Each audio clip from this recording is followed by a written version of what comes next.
Olá pessoal, vou falar um pouco deste livro aqui, Curso de Filosofia Mater Ecclesia, Estevão Bittencourt, publicado aí pela editora Letra Capital, 2014. Bom, vou destacar alguns pontos aqui do livro, tá? Ele fala muito da compatibilidade de ciência e religião. Ali ele vai então citar passagens do Albert Einstein.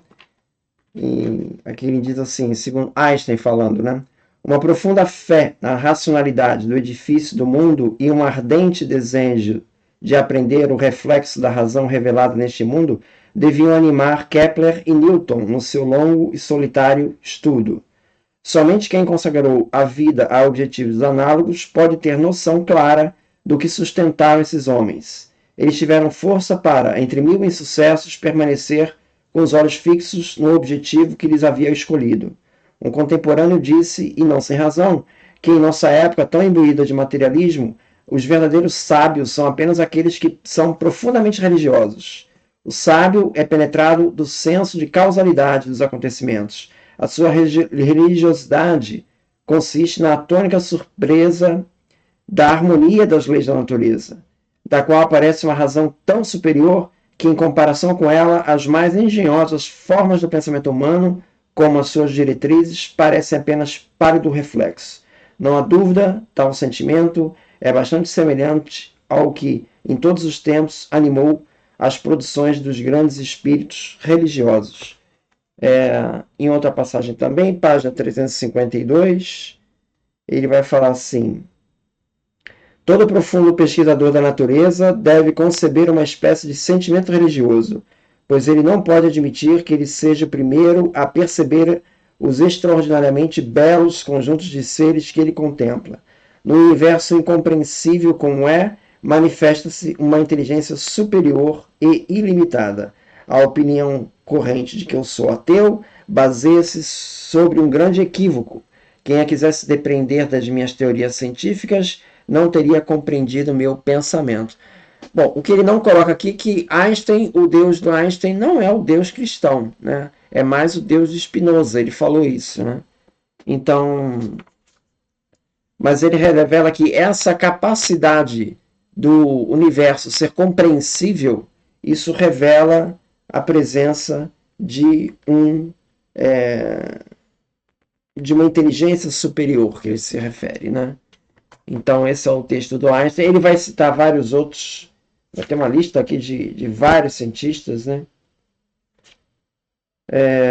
Vou citar mais algum aqui. Max Planck, ele diz assim: para onde quer que se dilate o nosso olhar, em parte alguma vemos contradição entre ciências e religião. Antes encontramos plena convergência nos pontos decisivos. Ciências naturais e religião não se excluem mutuamente, como hoje em dia muitos pensam e receiam, mas completam-se e apelam uma para a outra. Para o crente, Deus está no começo. Para o físico, Deus está no ponto de chegada de toda a reflexão. Tá? Tem várias. Aqui cita aqui mais de 50 cientistas aqui, né? Inclusive Darwin. Darwin diz assim: nunca neguei a existência de Deus. Creio que a teoria da evolução é plenamente conciliável com a fé em Deus. A impossibilidade de provar e compreender que o grandioso e imenso universo, assim como o homem, tiver origem por acaso, parece-me ser o argumento principal para a existência de Deus. Bom, ainda sobre essa questão de fé e ciência, né? Ele destaca aqui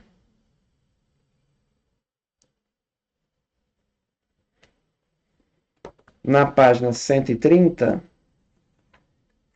a questão da evolução, que ele não fala claramente aqui o texto do Estevão Bittencourt, mas ele parece se alinhar com o mutacionismo, ou seja, mudanças ocorrentes do ser vivo em virtude de modificações imprevisíveis no genótipo. Em outros termos, são a mudança repentina do número e da posição dos corpúsculos que no embrião correspondem a certos caracteres do futuro corpo do vivente.